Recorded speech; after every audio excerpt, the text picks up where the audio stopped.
Nakapanghihilakbot na kwento ng isang bahay sa Cavite. Bunga nga ba ng isang sumpa? Sino ang nagpaparamdam sa mga nakatira dito? Mga sugo ba ng dilim o kaluluwa ng mga unang nagmay-ari? Ang misteryo at kababalaghan tuklasin natin sa Kaba, sa Haunted Tahanan. Mayroon ng mag-asawa na may-ari nitong bahay na ito. Katotohanan. Bakit ayaw nilang pakawalan ng bahay? Naku, may pangako sa isa't isa na hindi sila maghihiwalay hanggang kung kailan. Ibigan ko po kasi ang may-ari ng bahay na to.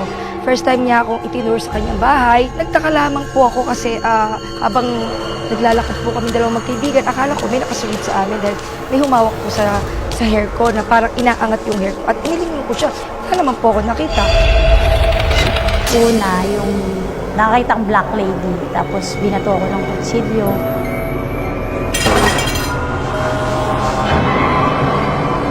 Pag-ibig na itinakwil ng isang babae dahil galing ang pagsisinta sa kadiliman. Pilit umanong pinaparamdam ng isang demonyo. Makakaya ba niyang ipaglaban ang tunay niyang mahal kahit pa diablo ang humahadlang? Humanda ng mangilabot sa masamang kutob sa evil lover. Di sino, ano, maligno. Ang sabi ng albularyo, meron nga daw nagkakagusto sa akin na na maligno.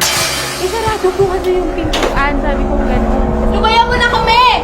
Hindi kami sasama sa'yo! Yung ilaw pinapatay, hindi naman daw lowbat. Nung chinek po niya, it turned out na hindi po baterya yung problema. Pinatay talaga yung switch. Ito po yung namamatay. Talaga kiniklik ng gano'n. Narinig pa. Usually, pagka malfunction, ito lang yun. Parang magnalobat, namamatay kusa. Pero yung sa amin talaga, kiniklik ng gano'n. So marado talaga, may pumipindot. May pumipindot po talaga. Paggalaw ng mga bagay, pagpapakita sa mga batang babae, pati bakas ng mga dugo sa isang bahay na paupahan. Kagagawan daw ng isang lalaking makasalanan?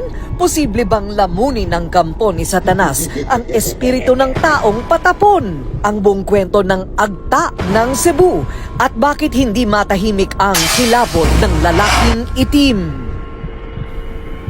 Upuan na gumagalaw nang wala namang taong nakikitang nagpapagalaw nito. Pero ang sinasabi nila na nagpapagalaw sa upuan sa video na ito ay tinatawag nilang agta.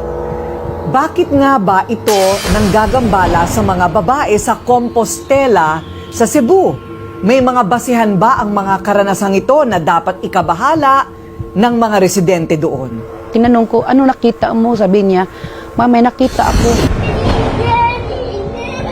Kaba, kutob, kilabot. Ngayong weekend na yan sa Rated Corina Undas Special. Handa ka na bang matakot?